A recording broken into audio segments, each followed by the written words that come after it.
Hi friends, அஸ்ஸலாமு அலைக்கும். இன்றைக்கி நம்ம பார்க்க போகிற recipe honey amla. So amla murabba அப்படின்னு கூட சொல்லுவாங்க. ரொம்ப டேஸ்டியான ஒரு கூஸ்பெரியில் பண்ணக்கூடிய ஒரு ஐட்டம். ஸோ இது வந்து சுகர் சிரப்பில் நல்லா சோக் பண்ணி சாப்பிட்டா தான் நல்ல டேஸ்ட்டாக இருக்கும்.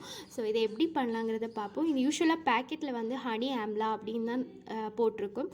ஸோ இதுக்கு எப்படி பண்ணலாங்கிறத பார்ப்போம். ஸோ ஃபஸ்ட்டு இதுக்கு தேவை 1/2 கிலோ நெல்லிக்காய் நான் இங்கே எடுத்திருக்கேன். ஸோ இதை வாஷ் பண்ணி நல்லா ட்ரெயின் பண்ணி எடுத்துக்கணும். ஸோ நெல்லிக்காய் சூஸ் பண்ணும்போது இந்த மாதிரி லைட் க்ரீனில் இருக்கக்கூடிய நெல்லிக்காய் சூஸ் பண்ணணும். கொஞ்சம் டார்க் கலரில் இருந்துச்சுன்னா கொஞ்சம் கசப்பாக இருக்கும். ஸோ அதனால் இந்த மாதிரி கலரில் இருக்கக்கூடிய நெல்லிக்காவை தான் எடுக்கணும். ஸோ இதில் ஃபஸ்ட்டு நம்ம என்ன பண்ண போகிறோம்னா ஃபோர்க் வச்சு அங்கங்கேயா ப்ரிக் பண்ணி எடுக்கணும். ஸோ இது எதுக்கு அப்படின்னு பார்த்தீங்கன்னா, இது வந்து ஃபஸ்ட்டே நான் சொல்லிட்டேன், சுகர் சிரப்பில் வந்து சோக் பண்ணி எடுத்துக்கிறது. ஸோ அதனால் சிரப் வந்து நல்லா உள்ளாடி பிடிக்கிறதுக்காக தான் இந்த மாதிரி ஃபோர்க் வச்சு அங்கங்கேயா ப்ரிக் பண்ணி எடுக்கிறோம். ஸோ இந்த மாதிரி எல்லா நெல்லிக்காயிலையுமே வந்து அங்கங்கேயா ப்ரிக் பண்ணி எடுத்து வச்சுக்கணும். ஸோ இந்த டைமில் நம்ம வந்து தண்ணி வந்து கொதிக்க விடணும்.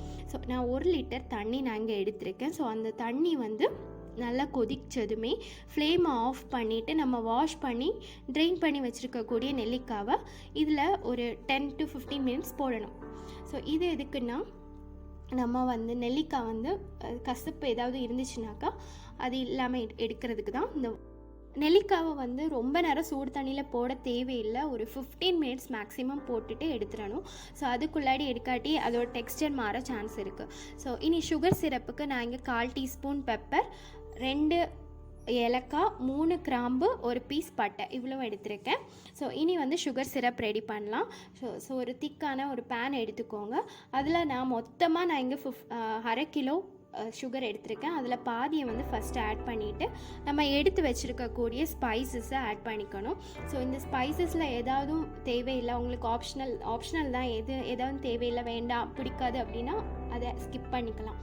ஸோ இனி வந்து நம்ம சூடு தண்ணியில் போட்டு எடுத்த நெல்லிக்காவை வந்து இந்த மாதிரி வீடியோவில் காமிக்கிறது மாதிரி அரேஞ்ச் பண்ணி அங்கங்கே ப்ளேஸ் பண்ணிக்கணும். ஸோ இனி இந்த எல்லா நெல்லிக்காயும் இந்த மாதிரி ப்ளேஸ் பண்ணதுக்கப்புறமா நம்ம மிச்சம் இருக்கக்கூடிய அந்த சுகரை வந்து இதுக்கு மேலே ஆட் பண்ணிக்கிறோம். ஸோ இது மொத்தமாக ஆட் பண்ணிட்டாலும் பரவாயில்ல. ஸோ இது வந்து மெல்ட் ஆகி வரும்போது அந்த சுகர் சிரப் வந்து நல்லா பிடிக்கிறதுக்காக தான் ஃபஸ்ட்டு ஹாஃப் எடுத்துக்கிறேன், அப்புறமா அடுத்த ஹாஃப் எடுத்துக்கிறேன். ஸோ டோட்டலி நாங்கள் 1/2 கிலோ கூஸ்பெரிக்கு 1/2 கிலோ சுகர் எடுத்திருக்கேன். ஸோ இனி வந்து நான் தண்ணி ஆட் பண்ணுறேன். 1/4 கப்பு தண்ணி ஆட் பண்ணிக்கிறேன். ஸோ ரொம்ப தண்ணி தேவையில்லை.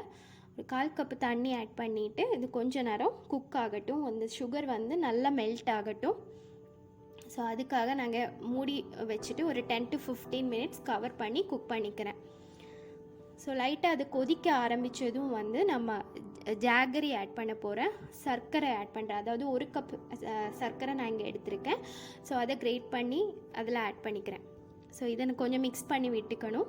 இது வந்து இதுதான் ஆக்சுவலாக பார்த்தீங்கன்னா இந்த கூஸ்பெரிக்கு வந்து ஒரு ப்ரௌனிஷ் கலர் கொடுக்கறது.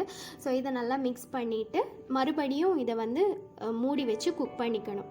ஸோ அந்த சிரப் வந்து நல்லா திக்காகணும். அது வரைக்கும் கொஞ்சம் பேஷண்ட்டாக வெயிட் பண்ணி குக் பண்ணிக்கணும்.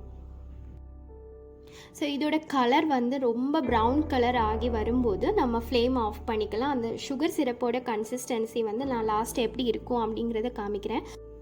ஸோ இதோட மொத்த ப்ரிப்ரேஷன் டைம் அப்படின்னு பார்த்தீங்கன்னா 45 to 50 மினிட்ஸ் ஆகும். So first day 25 minutes cook பண்ணிவிட்டு நெக்ஸ்ட் டே 25 மினிட்ஸ் குக் பண்ணாலும் பிரச்சனை கிடையாது. ஸோ இதுதான் அந்த ப்ரௌன் கலர் வர்றது வரைக்கும் தான் இதோட ஃபைனல் ஸ்டேஜ். அண்ட் சுகர் சிரப்போட கன்சிஸ்டன்சி இந்த மாதிரி இருக்கணும். ஸோ இப்படி வந்துருச்சுன்னா நம்ம ஹனி ஆம்லா ரெடி ஆயிடுச்சுன்னு அர்த்தம். ஸோ இது இதை ஒரு 2-3 டேஸ் நல்ல சுகர் சிரப்பில் சோக் பண்ணதுக்கப்புறம் சாப்பிட்டா ரொம்ப நல்லாயிருக்கும். ஸோ இது என்னோடய வீடியோ பிடிச்சிருந்தா கண்டிப்பாக லைக் பண்ணுங்கள், ஷேர் பண்ணுங்கள், மறக்காமல் சப்ஸ்கிரைப் பண்ணுங்கள். அண்ட் என்னோடய ரெசிபி ட்ரை பண்ணிவிட்டு அதோடய ஃபீட்பேக்கை சொல்லுங்கள். தேங்க்ஸ் ஃபார் வாட்சிங்.